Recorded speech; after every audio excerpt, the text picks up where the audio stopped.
Imaginons un instant la fin du lycée, l'obtention du diplôme. Normalement, on pense à une petite fête entre potes ou un verre en terrasse, pas vrai? Bon, maintenant, prenons cette petite soirée et injectons-y le budget hallucinant et la liste d'invités interminable d'un véritable mariage royal. Ce qu'on obtient, eh bien, ce n'est pas du tout une simple boum de fin d'année. Bienvenue dans ce décryptage. Aujourd'hui, on va plonger dans une réalité que nous, francophones, on ne connaît généralement pas du tout, le phénomène absolument spectaculaire des bals de fin d'études dans les Balkans. Allez, c'est parti. En Europe de l'Ouest ou aux États-Unis, le bal de promo, ça reste un événement plutôt décontracté, souvent organisé dans le gymnase de l'école et surtout, c'est strictement réservé aux ados. Mais alors, dans les Balkans, en Bulgarie, en Serbie, en Roumanie ou encore en Macédoine du Nord, c'est carrément un autre univers. On parle d'hôtels de luxe, d'une mise en scène digne d'un film et surtout d'une implication massive de toute la famille élargie. C'est littéralement devenu un spectacle culturel extravagant à l'échelle de villes entières. Au programme aujourd'hui, on va voir pourquoi c'est bien plus qu'un simple bal, on va décortiquer le fameux rituel de la rue, parler du budget complètement fou, jeter un œil aux tendances mode et enfin analyser le profond phénomène social qui se cache derrière tout ça. On attaque tout de suite avec notre première partie, plus qu'un simple bal. Là-bas, on appelle ça le Maturski bal ou l'Abiturienski bal selon le pays.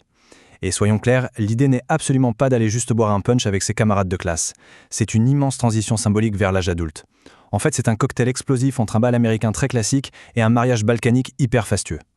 L'étalage de glamour extrême qu'on y voit sert vraiment une chose précise, affirmer le prestige et le statut social de la famille aux yeux de toute la communauté. Ce qui nous amène à la partie 2, le rituel et la rue. Car oui, tout se passe en public.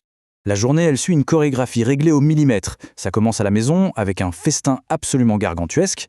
La famille élargie, les amis, les voisins, tout le monde débarque pour célébrer et, détail hyper important, pour glisser des enveloppes pleines d'argent au diplômé pour l'aider à lancer sa vie d'adulte. Ensuite, place à une parade automobile complètement chaotique qui bloque littéralement la circulation de la ville, suivie d'une arrivée sur un vrai tapis rouge avec des dizaines de photographes. Et enfin, on finit la nuit en club jusqu'aux aurores. Et au milieu de tout ça, il y a un son incontournable. Il faut s'imaginer des dizaines de lycéens hurlant à plein poumon, en plein centre-ville, pour scander leurs 12 années d'école. 1, 2, 3, jusqu'à 12. Hurrah! C'est le point culminant du rituel de rue, une véritable explosion sonore qui marque officiellement le mois de mai dans cette région de l'Europe. Pour se rendre à l'hôtel, le choix du véhicule, c'est un spectacle à part entière. Oubliez la simple voiture familiale. On y voit des limousines, de luxueux SUV classe G, mais la théâtralité pousse certains à chercher l'extravagance absolue. On parle de Hummers, de voitures de sport, et même, oui, des arrivées à dos de cheval, en tracteur ou carrément perchés sur d'immenses camions de transport. Les jeunes se penchent par les fenêtres, klaxonnent non-stop, balancent des serviettes en papier et saluent la foule comme des chefs d'État. C'est de la folie pure. Mais bien sûr, tout ça a un coût, ce qu'on va aborder dans notre troisième partie, le budget de la démesure. 8 000 €. Ce chiffre, il donne un peu le vertige. Pour un bal qualifié de basique, il faut déjà compter entre 1 500 et 2 500 €. Mais énormément de familles choisissent de faire les choses en très très grand. Avec un banquet qui réunit 50 ou 60 convives, la facture grimpe facilement entre 5 000 et 8 000 €. Et quand on sait que le salaire moyen dans ces pays est souvent bien inférieur à celui de l'Europe de l'Ouest, eh bien on réalise vite que c'est un effort financier monumental pour une seule nuit. Alors, où part tout cet argent exactement ? Eh bien, une robe de bal sur mesure peut allègrement dépasser les 3 000 €. Un costume d'homme, jusqu'à 2 000 € pour du haut de gamme. Et il faut ajouter les pros pour la coiffure, le maquillage de stars, les photographes dignes d'un mariage et bien sûr la location des voitures de luxe. Il faut vraiment comprendre que la population locale aborde ce moment comme l'un des investissements les plus importants d'une vie. On est à des années-lumière de la petite salle des fêtes du quartier. Allez, on passe à la section 4, tapis rouge et tendance mode, du kitsch à l'élégance. Si on regarde l'évolution des tendances jusqu'en 2026, on remarque un changement de cap super intéressant. Les énormes robes de princesse pleines de tulle reculent au profit d'un style beaucoup plus hollywoodien, luxueux et épuré, ce qu'on appelle souvent l'esthétique old money. Les filles optent pour du satin, des corsets et prévoient même, c'est très astucieux, une seconde robe plus courte uniquement pour aller danser en boîte. Du côté des garçons, le costume noir classique cède sa place au velours bordeaux ou à des tons verts sourds, le tout associé à de belles baskets épurées pour un look à la fois chic et moderne.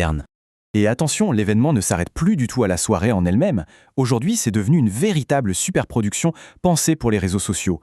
Les familles n'hésitent plus à embaucher des pilotes de drones professionnels.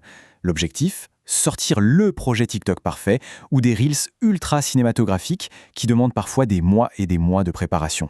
Pour comprendre le pourquoi du comment, passons à notre 5e et dernière section, un profond phénomène social. Parce que oui, toute cette extravagance, ce n'est pas juste un caprice d'adolescent. Les analyses montrent que c'est l'expression d'un besoin social vital, celui de célébrer publiquement. C'est une occasion en or de démontrer la réussite et le prestige de la famille entière. La pression est tellement forte qu'il est impensable de paraître moins flamboyant que son voisin. Finalement, ce bal canalise un investissement émotionnel massif dans ce fameux passage à la vie d'adulte, hors de question de rester à la traîne.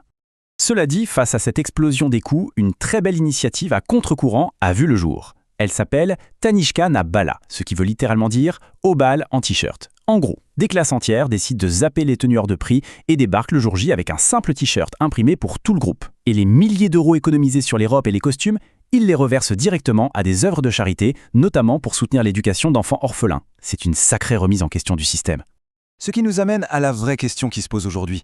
D'un côté, il est de notoriété publique que les habitants regardent souvent ce phénomène avec pas mal d'ironie, en se moquant un peu de ces dépenses folles. Mais de l'autre, ils adorent ce spectacle. Ils y sont profondément attachés. Alors, après avoir vu ces parades tonitruantes et ces factures délirantes, est-ce qu'il s'agit encore d'une simple fête de fin de lycée? Ou bien sommes-nous face au miroir ultime des dynamiques sociales balkaniques, où le prestige familial compte plus que tout? C'est une question fascinante qui reste ouverte.